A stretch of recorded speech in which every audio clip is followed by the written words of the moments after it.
It is Monday.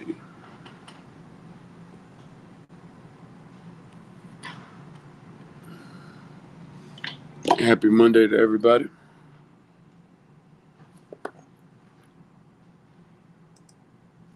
Hope you guys are doing well.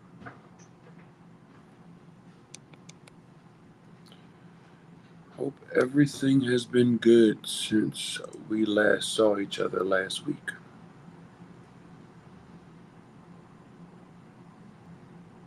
Getting into some interesting things.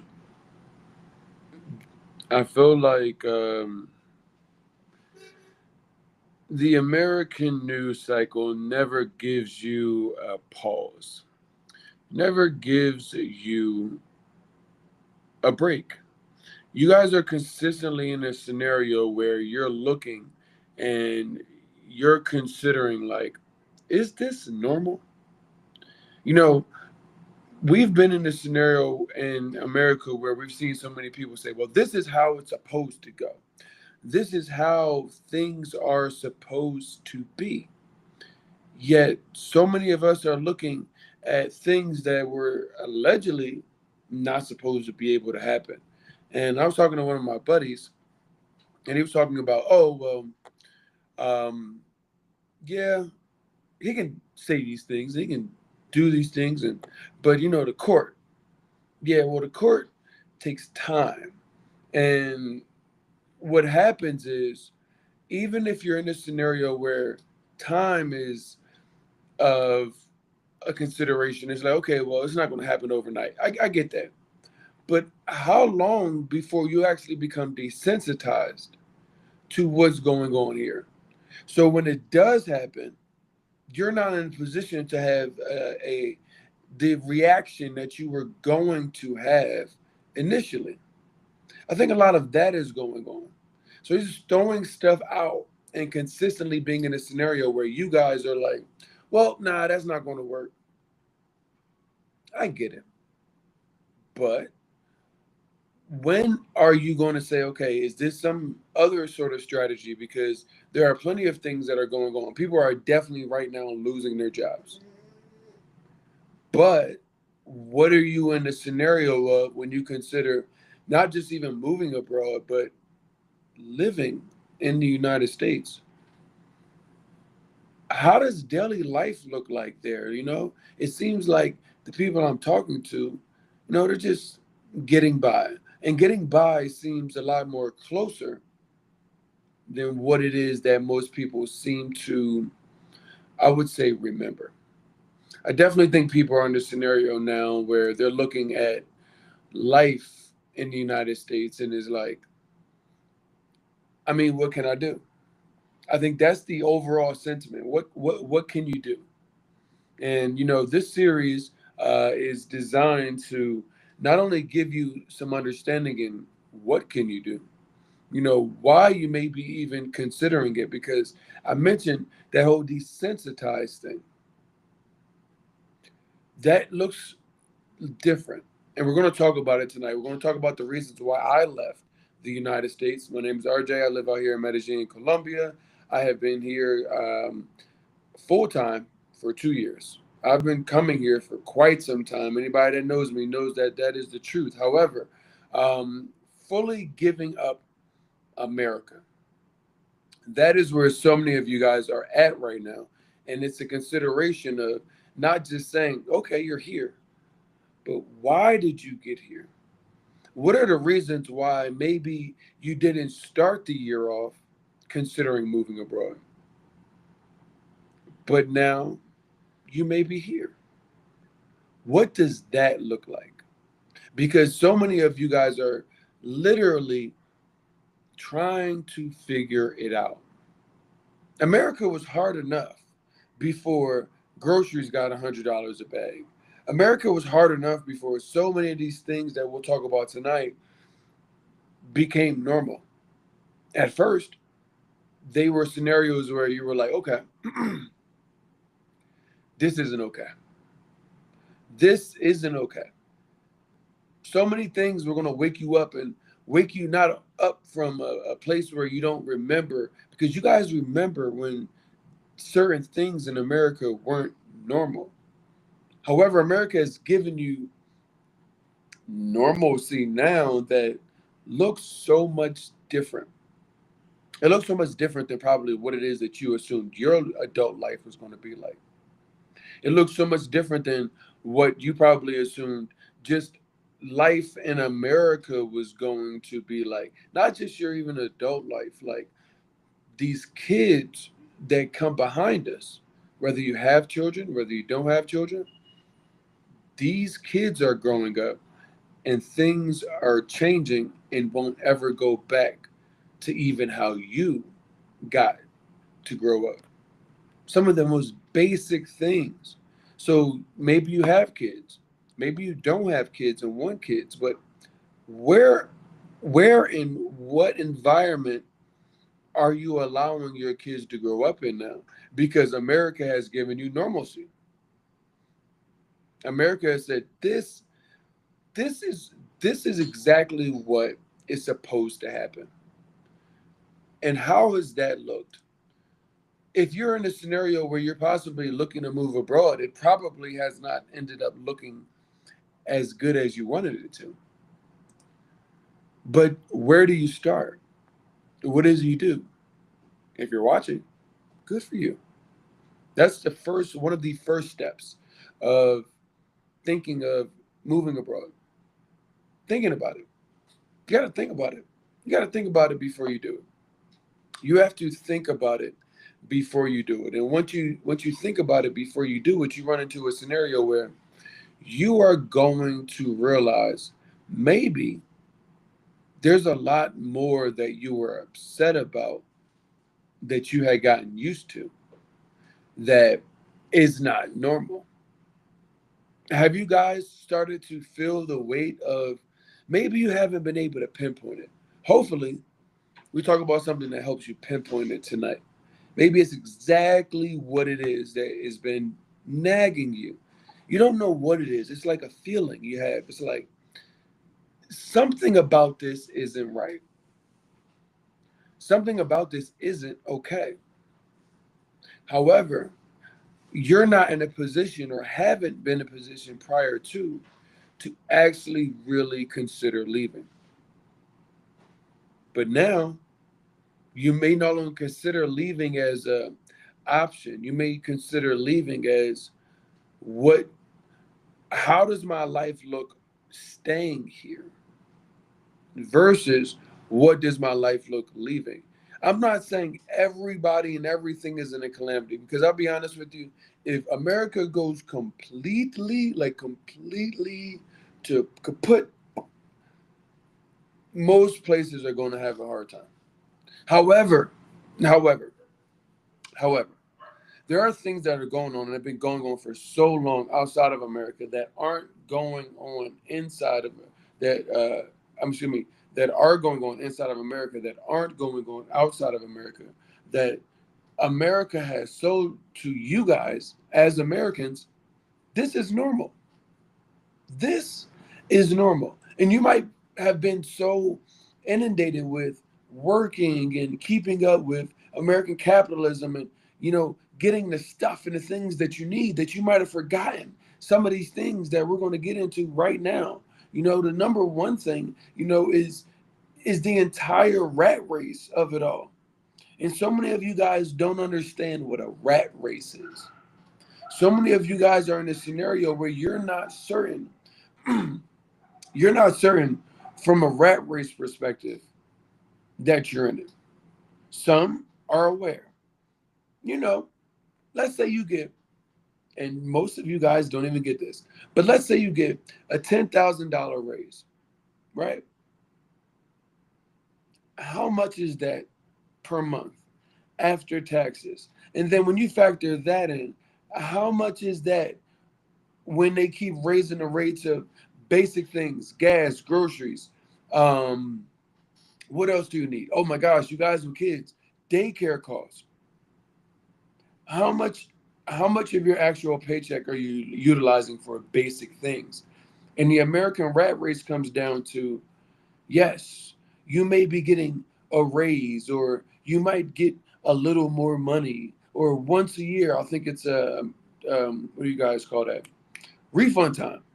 So a lot of people are starting to get tax refunds, and they're saying, "Oh yeah, I'm getting money back."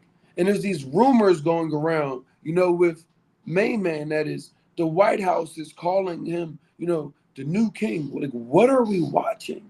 Like, I watch American news and what happens in America from afar, but my family and my friends are still there, and I still have to understand that you guys are probably still there right now.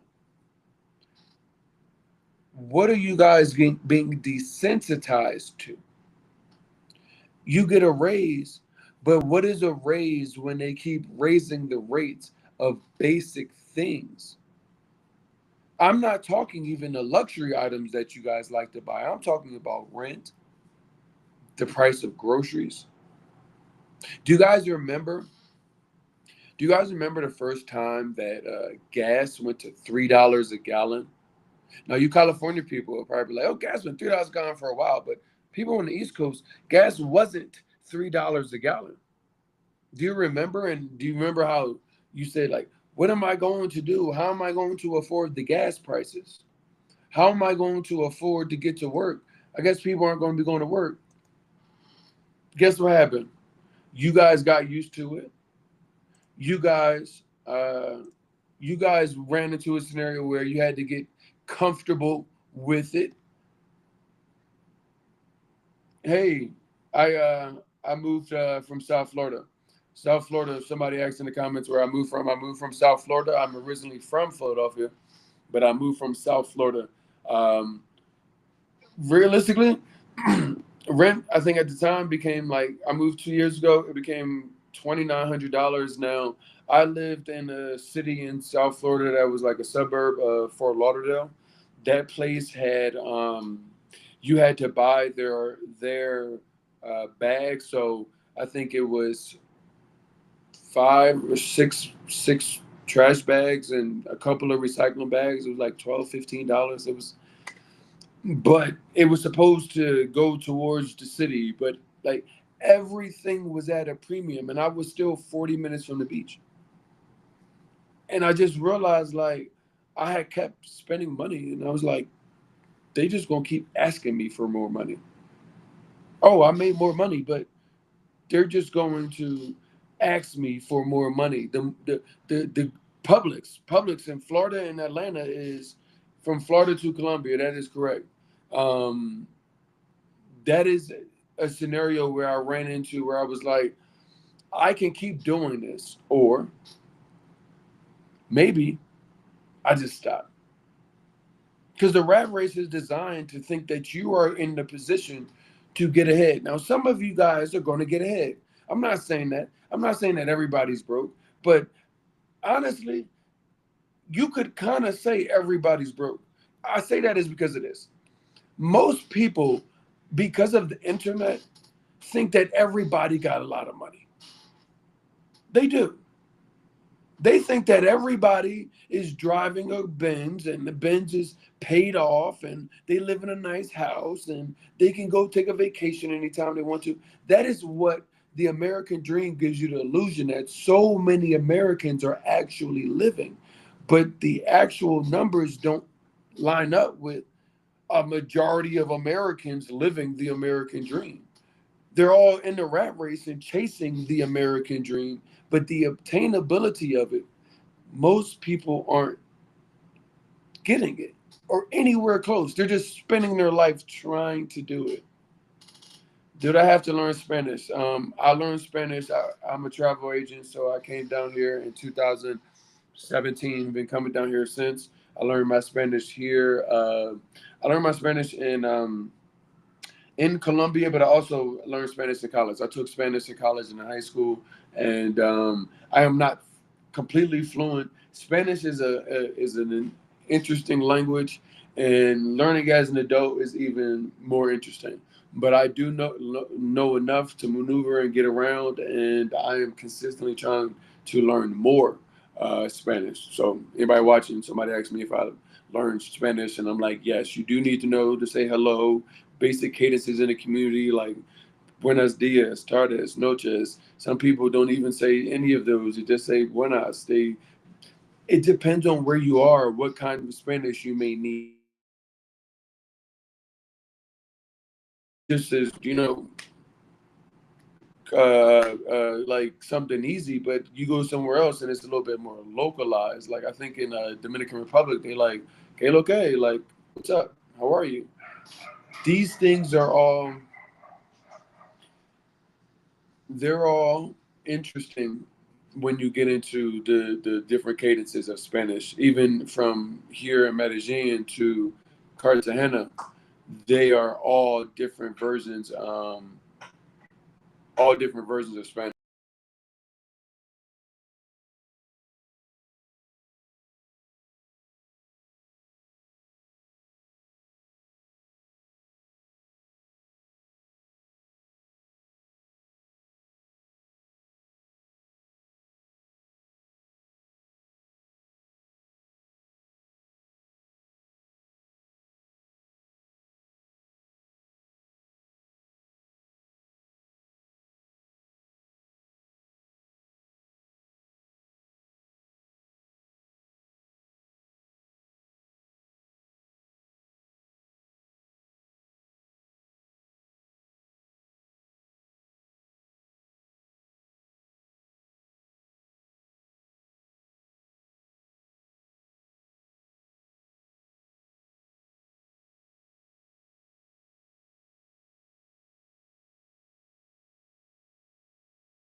Ah, back.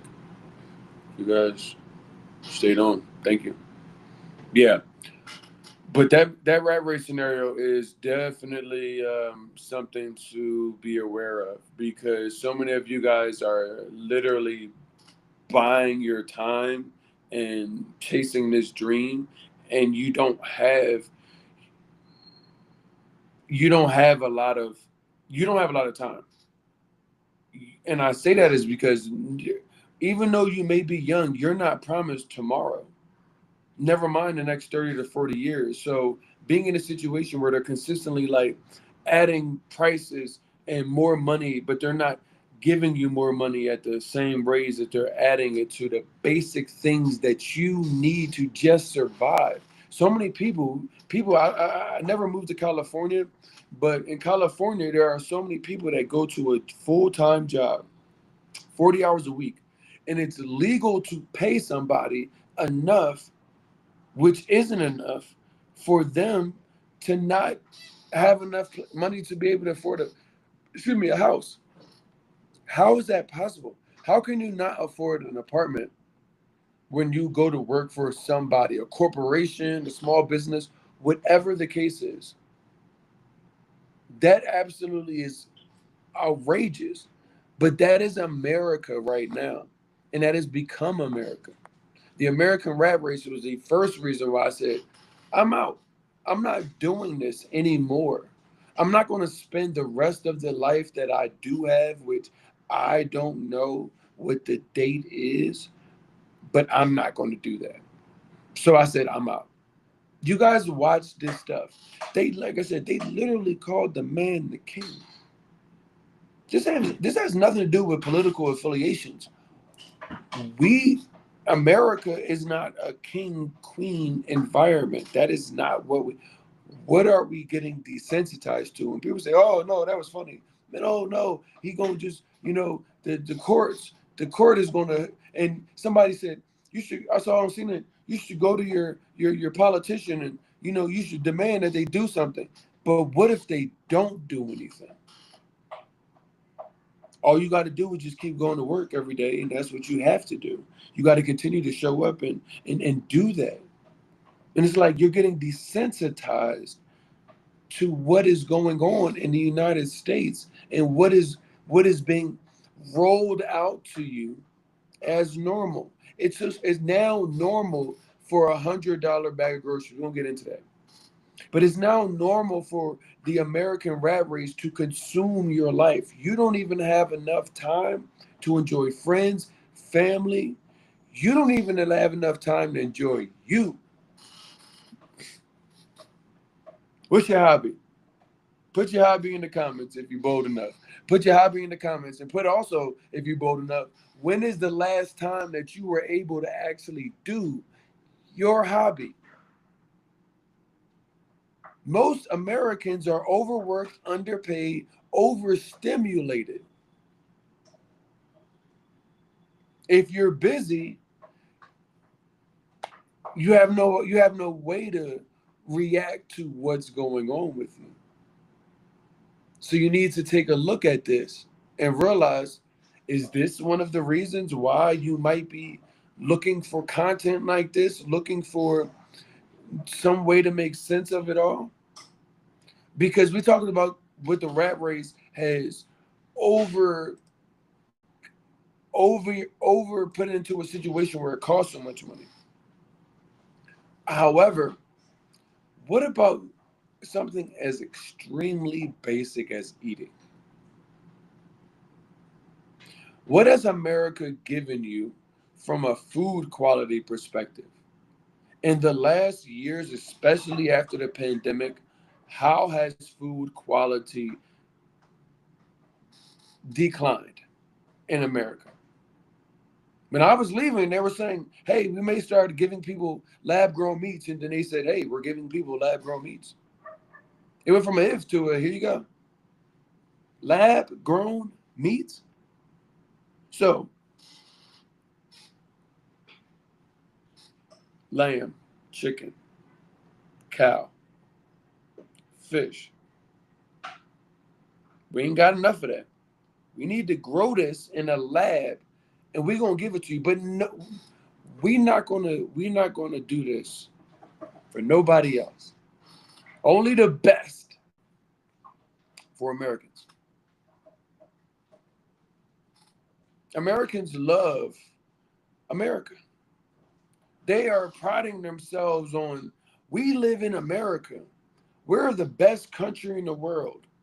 We get into it on this platform, but I always ask it, for who? For you. Now, I assume that you are in the 48% of Americans that can read past the sixth grade reading level, but you might not be. And that's no shame to you, that's a shame to America. But 52%, which means the rest of the America, can only read up to the sixth grade. So you get what is in the food when they send you to the school, what is in the food when they send you back, when you go back home and you go and you try to feed your family quality. They say, you need to, have a good breakfast in the morning, so you got the energy to pay attention to class and learn all of what it is that you need to learn. We're not gonna get into what they teach in the schools. That's a whole night. But you giving your kids things that nobody in the world feeds their citizens. Never mind if you built for it tough and you a whole adult. Good for you. But these kids with these brains that are still developing, America's putting you in a situation where you can't even go to the store and trust the labels that are listed on the so organic, paid. Even something like dolphin free, paid. Your fruits, your vegetables, sprayed with pesticides that you have no idea what like these aren't political situations. I'm not into politicals. I'm into understanding. Matter of fact, I'm into telling you why I left, and maybe it resonates with you. I'm not into giving you why you should leave. I'm into giving you why I left, and maybe something here it resonates with you. Maybe it doesn't. based off of the comments, there's a lot of people going through these similar thoughts, though. It's a similar thought process. Can you keep this up? Can you keep this up? Feeding yourself, because you need to feed yourself in the United States, but feeding yourself things that are actively taking years off of your life, actively hurting your children's ability to even think, or their lives. What are we doing here? But this is all about money, right? This is why we're here. I want you guys to know, America, the reason why we're here is because of the American dream. Maybe at some point, for some people, there was an American dream that was realistic. However, it got so far away from it, but so many people thought the dream was real. You guys sacrifice your entire lives for capitalism. No, I am not a full capitalist. I'm not a full socialist, because everybody got to work and get up and do everything. However, we should have figured out a way to meet in the middle, because this thought process of making money off of everything, the reason why the food is so bad in America is because of money. It is no longer about creating a citizen that is good and can feed itself, and the food is healthy. It's about how much money can I make off a said citizen in the time frame that they're there, and how much money can they produce for me in that said time frame. That is what America is now. It's no longer that. And it comes down to something as silly as food, and hey, you're going to give me terrible quality food and charge me a very high quality price, and we're just going to have to deal with it. And what we also have to deal with, getting into number three, is the mass incidents in America that have been deemed normal. We have saw a scenario in the United States where you and all of your grandparents grew up in scenarios where they probably had to do fire drills in school. Now these kids are doing fire drills and mass incident drills. But you got comfortable. You got comfortable with that, and they said that that is going to be normal. Hey, so and so, little buddy, how was school today? Fine. We learned how to, in case somebody comes in, you know how to get behind the bulletproof uh, smart board. You guys can't go to grocery stores, movie theaters, malls, outdoor events, Bourbon Street, uh, churches.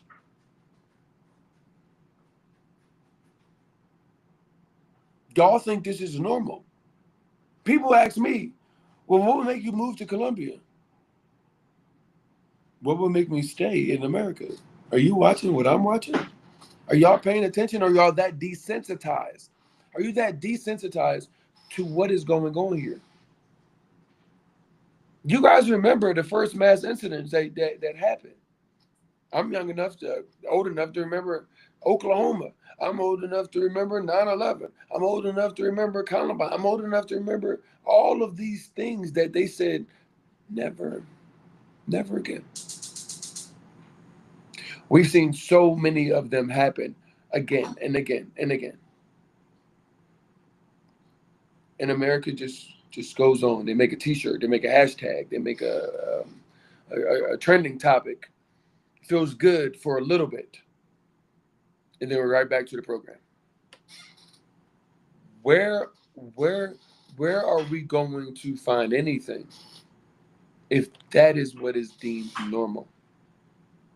You need happiness to get up and go in this world. We talk about mental health tomorrow and the craziness that goes on in America and how that attacks what you have going on. But then getting used to being possibly in a mass incident is not something for anyone. Yet so many of you guys are actually here. So many of you guys are actually here in a scenario where it's like, whoa, what can I do? Better. You can see more. Now, Some of the other things that I got into are more so on a positive level. These were the first three things that made me immediately have pause and say, I may not be able to keep playing this game. However, I immediately had to shift and say, well, what am I going to get? What am I going to get?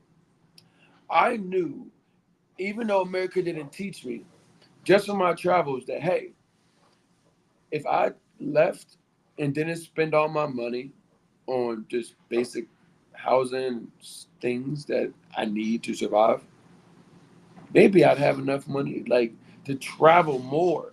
I was already traveling more than anybody that I knew. But what if I had more money to travel even more than that? What what could I do? Moving to Colombia, I can go to Costa Rica for 222. You guys can go from Philadelphia to Miami, probably for the exact same price. But how many times have you been to Miami? Let you got to go to somewhere a little bit further. You're gonna have to plan the trip the exact same time, the exact right time that you need it to be. I knew that my travel life was going to be way more abundant as it already has been. But so many of you guys are stuck in 14 PTO days a year. You will never see the world 14 PTO days a year at a time, even you add your weekends. You just won't. It's just not possible. Like you are going to run into a scenario where they're going to be like, you're taking too much time off. Seriously. So you need to consider, is moving abroad also a way for me to do what it is that you might actually love a lot more than spending it on stuff and things, which is seeing the world, experiencing things, tasting new foods, fruits, meeting new people, meeting like-minded people around the world. And you're like, yo, I went all the way around the world to meet someone close to me. My buddy Dwight is moving here next month. I met him 6 or 7 years ago on a plane to Cartagena. I was coming out here to research a new place that had just opened up. He happened to be there, coming there for his first time. It was his birthday. He had no idea about anything and happened to hear me on the phone with one of my contacts and was like, "Can we hang out? Can we like try to figure out like?" Because he's like, "It's my birthday. I'm by myself."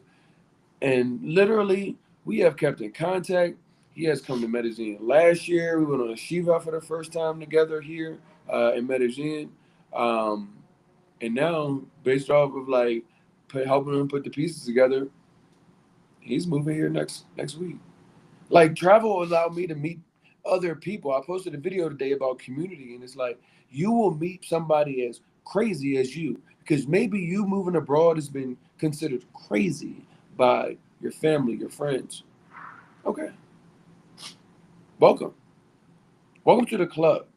But the club is the people that you're going to meet on your journey abroad. So don't feel too crazy because you're going to meet a lot of people that are just like you.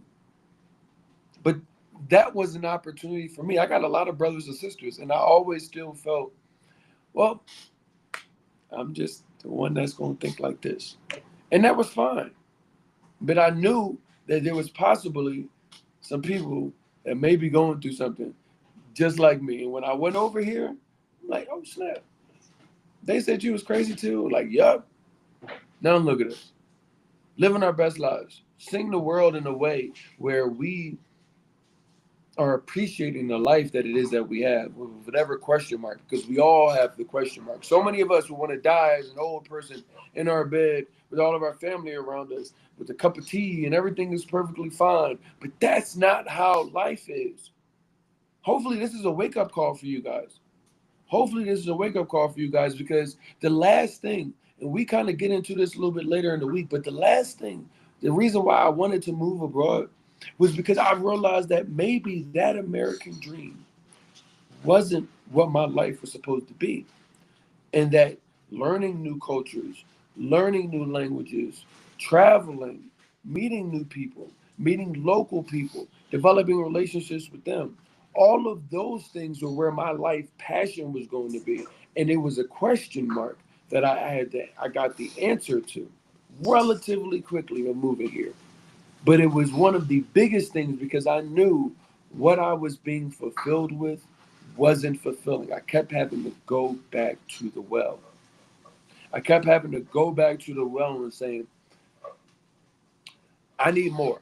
I need more shoes. I need more stuff. I need more things. But I was wondering, hey, what if you didn't have to keep going back to the well of the never ending stuff and things? What if you could find fulfillment in, like, there is so much about Colombia that I know and have learned, and then there's so many things that I still haven't learned and haven't experienced yet that it gives me. People always like, you just being no, no, no, no. I go plenty of places. However, Colombia is so vast. It has so many. It, seeing Colombia is like, it's almost like having a new lease on life, because you get to see things from a way different perspective than if you were just doing your thing in the United States. You wouldn't get this opportunity. You wouldn't get to see some of these things.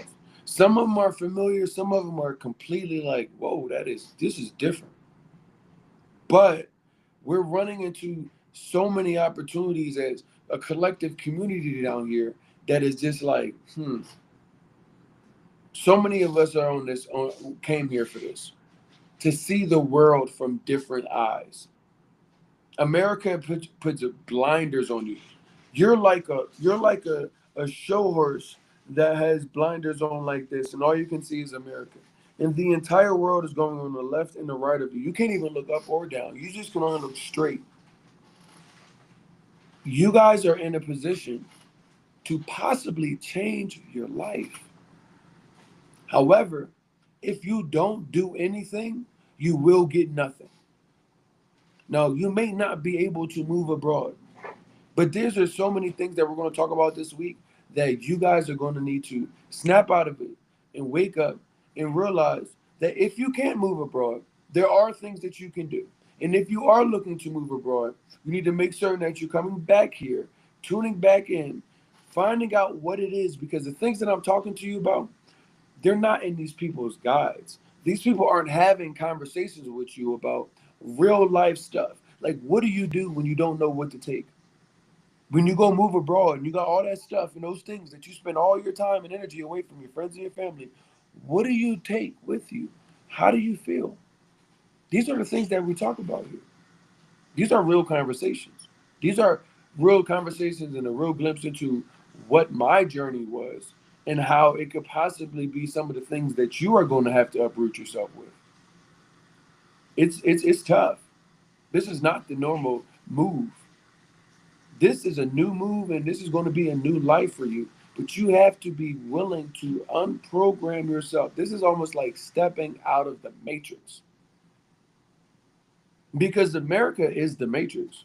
America says this is how it is. And then you go other places and you really get into it with the people and you really get into it with the scene and you realize this isn't what they've been telling me. Why?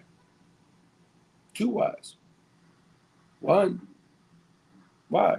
Like, why didn't anybody tell me this? But the second is like, why did they tell me as if where I was at was the perfect place in the world? We talk about this some more. Talk about this some more. Tomorrow is Tuesday. We talk about mental health. Once again, we talk about things that most people won't talk to you about. Your mental health in the United States. We probably hit on some of the reasons why your mental health is in a little shambles right now, and then you got to turn on the news and or turn on the radio and hear or be get an email at your job and say you might not have a job tomorrow. These are things that you deal with. So we talk about the mental health tomorrow, but not only what you're dealing with in the U.S., but what happens. What happens and what you may be privy to when you move abroad. When you leave America, you're going to shed some things. If you do it the right way and you're in the right thought process, you are going to shed some things and you're going to be accessing some things that you didn't know that you could access, had the ability to access. We talk about the etiquette tomorrow also. The etiquette and the mental thought process of leaving America and not bringing it with you. That's just tomorrow's topic, y'all. We got some announcements coming about some things for you guys that are in Colombia. Um, I know maybe you guys still are on the fence. That's cool. March 12th to the 17th, we will be here. We do have some people coming from the United States. Please, if you guys are still interested, come. Medellin, Colombia, we have our relocation tours March 12th to the 17th. We do everything. We have our expert seminar, our neighborhood tours. We've got some special things lined up for the evening times for you guys, but it gives you the opportunity to see if you have Medellin on your radar. Where are you going to live? Who is it that you're going to help you to find a place? A lot of what it is in Colombia and moving abroad is who you know. Things are not necessarily set up. So we get into these things on a relocation tour. We've got some other announcements coming up this week. But tomorrow, make sure y'all comes back. Tomorrow we will be talking about, once again, mental health, what y'all going through there in the United States, what it might be like when you come out of the United States, and honestly how to prepare yourself, because so many of you guys are coming unprepared, to be honest with you. You guys are coming unprepared and you don't understand that your ability to be what you're escaping is very high if you don't come the right way. So we will talk about that tomorrow. We're going to get into it. Make certain that you are sharing. Please go to moodtravelcolombia.com. There's a bunch of resources. MOOD. Colombia is with two O's, no U. Please don't put a U there. You won't find anything. Go to moodtravelcolombia.com. Bunch of free resources there. We'll have some updates that are coming out later this week. Also, if you guys, I do see a bunch of you on YouTube. Please, if you're not on YouTube, go to YouTube, Black Expat Life in Colombia. We've got plenty of conversations that we've already done. Gives you an understanding of some of these real life things that you need to know when you're looking to move abroad. We're going to continue to bring more information, more resources, more just day-to-day stuff. I know that's probably what you guys are looking for. What's life like here on the day-to-day? What do you guys do? We actually have a great time. We actually posted a video on YouTube. Make sure y'all go check it out. I think Mojo and I were talking about, social calendars can be very busy down here. Most of you guys are like, nah, it's Colombia. It's like, no. Colombia is Medellin is an awesome city, and there's a lot of things that we have going on. Also, before I get out of here, shout out to Neldit. Neldit will be doing some things with them March 12th through the 17th, some volunteerism opportunities. We've got a cross-cultural exchange cookout coming that takes Afro-Colombians and Afro-expats and fuses it all together. I'm so excited for that weekend because it gives so many people access to things that they did not have and looking to move here. So many of you guys might have it on your radar already just to happen to be in the city. Cool. Welcome. We got so many things planned for you guys that weekend. Y'all just make certain y'all are tuned in to moodtravelcolombia.com. I will see you tomorrow. Tomorrow, I will be back. Outside of that, y'all jump in my DMs. Y'all make sure if y'all have any questions or concerns, jump in the comments, message me, email me. I'm sure my email is somewhere on the internet, on whatever it is that you're looking. I will see you tomorrow, and y'all have a good night.